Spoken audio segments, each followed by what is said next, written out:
Hello, friends. So now we are going to discuss about the pressure of an ideal gas or the pressure exerted by the ideal gas. मग याच्यासाठी we have considered here a cube, a container in which we have taken the gas. आपण एका क्यूबमध्ये हा इथे gas घेतलेला आहे. गॅसचे किती मोल्स आहेत तर n number of moles of gas आपण घेतलेला आहे या कंटेनरमध्ये जो क्युबिकल आहे किंवा क्यूब या शेपचा आहे.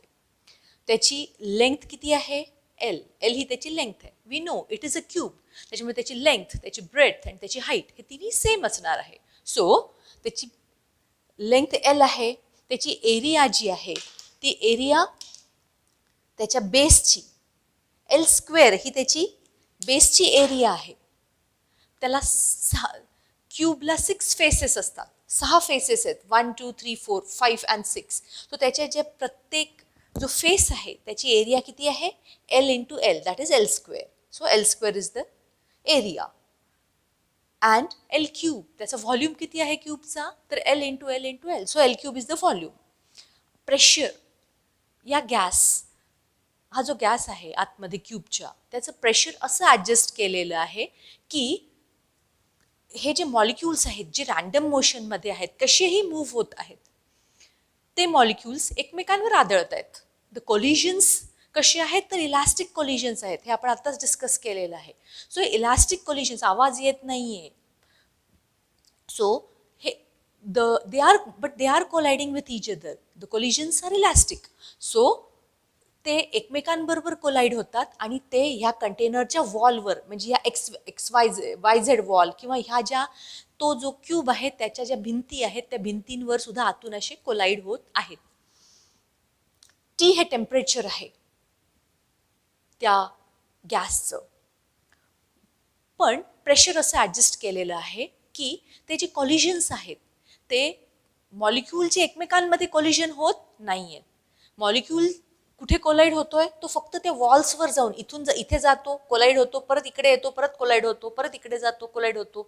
या पद्धतीने मॉलिक्युल्स फक्त त्याच्या वॉल्सवर कोलाईड होत आहेत, एकमेकांबरोबर मॉलिक्युल्स कोलाईड होत नाही आहे. असं टेम्परेचर आणि प्रेशर ॲडजस्ट केलेलं आहे. आपण एक 1 नंबर आधी आपण काय करणार आहे तर आपण सिम्पलकडून कॉम्प्लेक्सकडे जाणार आहे. सो आपण एक कन्सिडर करतोय की एक 1 नंबरचा मॉलिक्यूल आहे आणि आधी त्याच्याबद्दलचं आपण डिस्कशन कंप्लीट करू. त्याच्यावर एक्झर्ट होणारं प्रेशर, तो मॉलिक्यूल जे एक्झर्ट करतो आहे त्या क्यूबच्या वॉल्सवर प्रेशर, ते आपण डिस्कस करू आणि आपण त्याच्यानंतर सगळ्या मॉलिक्यूल्ससाठी प्रेशर डिस्कस करू. So V is the velocity of the molecule, bar V is the velocity of the molecule 1. आता आपल्याला माहिती आहे की हा 3 डायमेन्शनमध्ये हा मॉलिक्यूल मूव्ह होतोय, त्याच्यामुळे त्याला Vx velocity in the x direction, Vy velocity in the y direction and Vz velocity in the z direction, असे तिन्ही डायरेक्शनमध्ये व्हेलॉसिटीचे कंपोनंट्स आहेत. नाव असा हा मॉलिक्यूल हा एक्स दिशेने मूव्ह होतो आहे. आपण असं कन्सिडर करतो की it is moving along the X direction. आता थोड्याच वेळात काय होणार आहे तर हा जो फेस आहे, हा जो वाय झेड फेस आहे, हा जो या क्यूबचा फेस आहे, जो हा वाय ॲक्सिस आणि झेड ॲक्सिस, वाय ॲक्सिस आणि झेड ॲक्सिसपासून तयार झालेला आहे, तो वाय झेड फेस आहे, तो हा मॉलिक्यूल या वाय झेड फेसवर जाऊन आदळणार आहे. Now initial momentum, the initial momentum of the molecule 1, आपण असं कन्सिडर करतो आहे की फक्त हा जो Vx डायरेक्शनमध्येच त्याच्या व्हेलॉसिटी, जेव्हा तो येऊन इथे आदळतो त्यावेळेला त्याच्या व्हेलॉसिटी Vx ह्या व्हेलॉसिटीचाच कंपोनंट चेंज होतो. म्हणजे ही व्हेलॉसिटी आपल्याला माहिती आहे की कॉलिजन्स कशी आहेत तर इलास्टिक कॉलिजन्स आहेत. सो इथे हा मॉलिक्यूल येऊन इथे आदळतो आणि परत तो इलास्टिक कॉलिजन झाल्यामुळे परत त्याच व्हेलॉसिटीनी तो उलट डायरेक्शनमध्ये निघून जातो या दिशेने. सो इथे आपण कन्सिडर करतोय की वाय आणि व्ही झेड हे जे 2 कंपोनंट्स आहेत व्हेलॉसिटीचे या मॉलिक्यूलच्या, वाय आणि झेड डायरेक्शनमधल्या व्हेलॉसिटीचे जे कंपोनंट्स आहेत ते काही चेंज होत नाही आहेत. कोणता कंपोनंट चेंज होतोय, फक्त Vx एवढाच कंपोनंट चेंज होतो आहे. सो हा मॉलिक्यूल इथे येऊन आदळला आणि due to the elastic collision त्याची व्हेलॉसिटी रिव्हर्स झाली. म्हणजे आता मॉलिक्यूल VX या व्हेलॉसिटीनी या डायरेक्शनमध्ये ट्रॅव्हल करतोय. Now the initial momentum of the molecule 1. Initially त्याचा मास किती आहे मॉलिक्यूलचा? So the mass of the each molecule is small m, is the mass of each molecule. So the initial momentum is the mass into velocity. So mass of the molecule in the velocity along the x direction. कारण आपण y आणि z सध्या आपण consider करत नाहीये आणि इतर molecules हे या मॉलिक्यूल 1 वर आदळत नाहीये. So the initial momentum of the molecule 1 is m into Vx. आता हा मॉलिक्यूल या फेसवर आदळला आणि तो रिव्हर्स झाली त्याची व्हेलॉसिटी आणि तो इकडे निघून गेला. So the final momentum after collision with the YZ face will be -mvx is the final momentum. So the change in momentum, आता किती चेंज झाला मोमेंटममध्ये, म्हणजे इनिशियल चेंज इन मोमेंटम कसा फाइंड करतो? Final momentum minus initial momentum. So change in momentum of 1 after collision, that is equal to final momentum minus initial momentum. So delta px is minus mvx minus mvx. So minus mvx minus mvx. So change in momentum is minus 2 mvx. म्हणजे जेव्हा हा molecule परत इकडे चाललेला आहे तेव्हा त्याच्या momentum किती चेंज झालेला आहे? तर -2 mvx हा त्याचा is the change in momentum. कारण इथे मायनस साईन काय दाखवते की इनिशियली त्याची जी डायरेक्शन होती आता त्याची डायरेक्शन कशी आहे तर exactly opposite. So the change in momentum is -2 mvx. Now what is this is minus आहे, that the momentum is lost by the molecule. So ज्या अर्थी मॉलिक्यूलनी मोमेंटम लूज केला तर त्याचा अर्थ कोणीतरी मोमेंटम गेन केला. तर ज्या वेळेला तो या YZ फेसवर जाऊन आदळला, आपण जेव्हा या पद्धतीने आपल्या या हाताने जेव्हा ह्याच्यावर आपण टच करतो त्यावेळेला इथे आपल्याला असं प्रेशर दिसतं, इथे कॉलिजन होतं आहे, बरोबर आहे. So the momentum is gained by the surface. So momentum gained by the wall YZ is +2 mvx is the momentum gained by the wall. कारण यांनी लूज केलेला आहे, this is minus sign. So the molecule 1 has lost the momentum. So तो कोणावर आदळला तर भिंतीवर आदळला. कोणत्या? YZ या वॉलवर आदळला. मग मोमेंटम मॉलिक्यूलनी लूज केला पण मोमेंटम त्या वॉलनी YZ या वॉलनी गेन केला. So that is the momentum gain by the wall is +2 mvx. Now आपल्याला माहिती आहे की आपला मॉलिक्यूलची velocity in the X direction किती आहे? Vx. म्हणजे Vx एवढं डिस्टन्स तो एका सेकंदात ट्रॅव्हल करतो. मग आता माझा हा मॉलिक्यूल जो आहे तो इथून इथे आदळल्यानंतर परत तो YZ याच फेसवर किती वेळाने आदळणार आहे?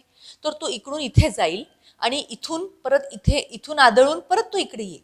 म्हणजे तो इथून इथे येईल आणि इथून इथे येईल. म्हणजे तो 12 एवढं डिस्टन्स जेव्हा ट्रॅव्हल करेल त्यावेळेला तो परत एकदा या YZ या फेसवर जाऊन हिट करणार आहे. सो 12 एवढा डिस्टन्स जाण्यासाठी त्याला सपोजिंग टाइम लागला डेल्टा टी. सो Vx एवढं डिस्टन्स तो एका सेकंदात ट्रॅव्हल करतो. तर 12 एवढं डिस्टन्स ट्रॅव्हल करायला समजा त्यांनी डेल्टा टी एवढा टाइम यूज केला. So Vx into delta T is equal to 12 into 1. So delta T is equal to 12 upon Vx. Now म्हणजे डेल्टा टी एवढा टाइम किती आहे? 12 अपॉन Vx. म्हणजे एक कोलिजन झाल्यानंतर इथे आदळल्यानंतर मॉलिक्यूल परत एकदा जेव्हा तो आदळायला येतो आहे त्यावेळेला तो 12 एवढं डिस्टन्स ट्रॅव्हल करून मग परत एकदा आदळणार आहे. म्हणजे time taken by the molecule for one molecule back and fourth, त्याला पुढे जायला आणि मागे यायला त्याला किती वेळ लागतो आहे? तर डेल्टा टी एवढा टाइम लागतो आहे. Right. Now the average force exerted by the molecule. मग आता बघा ज्या वेळेला हा मॉलिक्यूल इथे जाऊन असा आदळला, मला इथे काही जाणीव झाली आहे की नाही? माझ्या या हाताच्या इथे मला काहीतरी जाणीव होते, बरोबर आहे. फोर्स एक्झर्टची जाणीव होते मला. तर तसा हा एक मॉलिक्यूल जेव्हा ह्या YZ फेसवर जाऊन असा आदळतोय तेव्हा the average force exerted by the molecule 1 on the surface YZ or the area YZ is average force exerted by the molecule 1 on the surface YZ after one collision. एक collision झाला, जेव्हा एक collision तो पूर्ण करतो आणि त्यावेळेला तो किती फोर्स एक्झर्ट करतो आहे त्या YZ या वॉलवर, तर ॲव्हरेज फोर्सचा फॉर्म्युला काय, according to the Newton second law मध्ये आपण सांगितलेलं आहे की the force or the average force is the average rate of change of momentum. Newton second लॉच्या स्टेटमेंटमध्येच आहे. So the average force is the average rate of change of momentum. मग rate of change of momentum म्हणजे काय, the change in momentum upon the time in which the momentum is changing. So the average force is average rate of change of momentum. It is the change in momentum 2mvx upon delta t, the time required for the molecule, time required for one collision. Collide होऊन जेव्हा molecule परत एक collision करण्यासाठी येतो तेव्हा एक कोलिजनसाठी लागणारा time हा डेल्टा टी आहे. Delta T is equal to 2L upon Vx.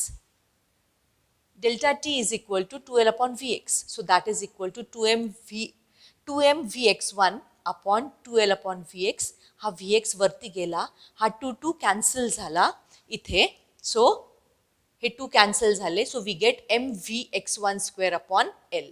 So ज्या वेळेला माझा 1 हा मॉलिक्यूल एकदा इथून येतो आणि परत ह्याच्यावर म्हणजे इथून जाऊन परत येऊन परत इथे असा आदळतो, त्यावेळेला तो याच्यावर किती फोर्स एक्झर्ट करतोय, तर तो mvx1 स्क्वेअर अपॉन L एवढा फोर्स माझा एक मॉलिक्यूल जेव्हा पहिलं कोलिजन करतो त्यावेळेला एक्झर्ट करतो. मग असा माझा एकच मॉलिक्यूल आहे का 1 नंबरचा? नाही, there are many molecules in the gas. So समजा 2, 3, 4, 5 हे सगळे मॉलिक्यूल्स पण त्या एक YZ वॉलवर फोर्स एक्झर्ट करणार आहे. मग किती फोर्स एक्झर्ट होणार आहे ते YZ वॉलवर? सो द ॲव्हरेज फोर्स हा पहिल्या मॉलिक्यूलमुळे हा फोर्स एक्झर्ट झाला, सेकंड मॉलिक्यूलमुळे हा फोर्स एक्झर्ट झाला, थर्ड मॉलिक्यूलमुळे हा फोर्स एक्झर्ट झाला. असे प्रत्येक मॉलिक्यूल आपल्याला कन्सिडर करायला लागेल आणि त्यांनी एक्झर्ट केलेले फोर्स त्या वॉलवर, त्या YZ वॉलवर ते किती फोर्स एक्झर्ट करतायत ते आपण ॲड केलेले आहेत. So average force exerted is mvx1 square upon L plus mvx2 square upon L plus mvx3 square upon L dot dot dot dot dot. So हे सगळे ॲव्हरेज फोर्स एक्झर्ट झालेले आहेत. कोणामुळे? तर सगळ्या मॉलिक्युल्समुळे. कोणावर? तर हा जो YZ हा जो एरिया आहे या एरियावर जे फोर्स एक्झर्ट झालेले आहेत ते आहेत हे. So the average pressure is equal to average force upon the area. किती प्रेशर एक्झर्ट केलं, त्यांनी फोर्स एक्झर्ट केला. We know that pressure is equal to force upon area. कारण आपल्याला प्रेशर फाइंड करायचं, equation for pressure of ideal gas find करायचं आहे.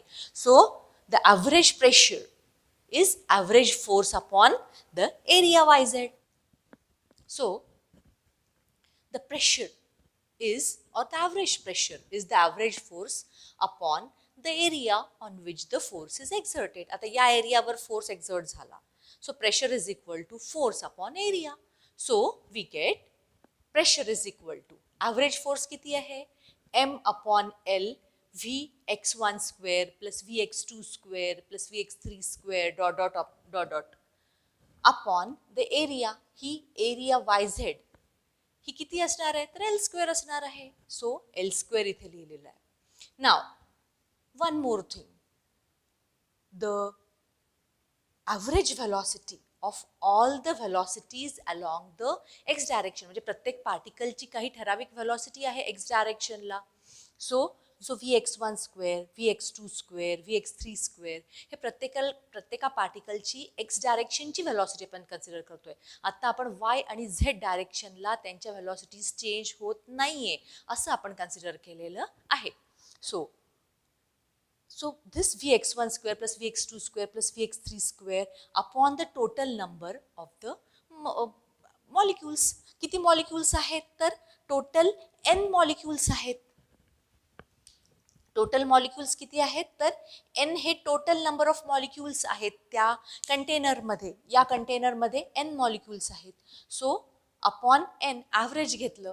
So Vx1 square plus Vx2 square plus Vx3 square, this is equal to Vx Vx square bar up into n. हा Vx square bar काय आहे? तर this is the average velocity, square of the average velocity of all the molecules in the x direction. So हे आपल्याला मिळालेलं आहे इथे. याला आपण 1 म्हटलं, याला आपण 2 म्हटलं. आता हे जे आहे नुसतं the addition of the squares of velocities in the x direction of all the molecules. तर हे जे आपण म्हटलेलं आहे ह्याच्या ऐवजी आपण फक्त हे पुटअप करणार आहे. So bar Vx square into n. So we put here from 1 and 2 the pressure is m upon L bar Vx square into n upon L square. आता हा L आणि हा L square यांना आपण काय लिहिलं? L cube असं लिहिलं. हा m into हा n into bar Vx square. So हे एक्सप्रेशन आपल्याला कशाचं मिळालं? The pressure exerted on the area Y Z याच्यावर जे प्रेशर एक्झर्ट झालं त्याचं एक्सप्रेशन मिळालं. नाव बार Vx square is average velocity along the of all the molecules in the x direction. तसंच मॉलिक्युल्स फक्त x डायरेक्शनलाच ट्रॅव्हल करतायत का? तर नाही. Molecules there are Y direction, there is Z direction. आपण फक्त सोप्यापासून कठीणाकडे जाण्यासाठी आपण फक्त एवढंच कन्सिडर केलं की सध्या आपण असं कन्सिडर करतोय की मॉलिक्युल्स हे फक्त एक्स दिशेने त्यांचे व्हेलॉसिटीज चेंज होत आहे. आता Vy square is the average velocity of all the molecules along the y direction, and bar Vz square is the average of all the velocities of the molecules in the z direction. So by symmetry आता आपल्याला माहिती आहे की गॅसमध्ये x direction, y direction and z direction, this is all symmetrical. So bar Vx square is equal to bar Vy square is equal to bar Vz square, because the velocities along all the direction are symmetrical. Hence आपण असं म्हटलं की the bar V square, the square of the bar V square, the square of the velocity of the molecules is आपण x, y आणि z components या सगळ्यांचं आपण या पद्धतीने ॲडिशन केलं. So bar V square is bar Vx square bar Vy square bar Vz square या तिघांचं आपण ॲडिशन केलेलं आहे. Hence adding all the squares of the velocity along the x direction, along the y direction and along the z direction, we get the velocity, the square of the velocity, average velocity of the molecules. So by symmetry we have, आपल्याला माहिती आहे की x axis, y axis आणि z axis या दिशेने जाणारे molecule हे सगळं सिमेट्रिकल आहे in a gas. Hence v bar of Vx square, bar of Vy square and bar of Vz square, this is all these are same. So this is equal to, so this will be all, each of this will be equal to 1/3 of bar V square. So the pressure exerted by the gas is P is equal to m into n upon L cube bar Vx square. आता ह्या bar Vx square च्या ऐवजी मी काय टाकते? 1/3 bar V square. So we get m into n upon L cube. L cube is the volume of the cube. म्हणून L cube च्या ऐवजी आपण V घेतला. इथे 1/3 bar V square लिहिलेला आहे. So pressure is 1/3 n into m upon V bar V square. त्याला rearrange केलेलं आहे. Now n into m. M is the mass of each molecule and n is the total number of molecules of the gas. So n into m is the total mass of the gas. So this is the capital M upon V, the volume, into bar V square. So this is equal to 1/3 rho bar V square. So the pressure exerted by the gas on the wall of the container in which the gas is kept is, according to the kinetic theory of gases, we have found out as P equal to 1/3 rho bar V square, where V is the mean square velocity of all the molecules of the gas. Thank you.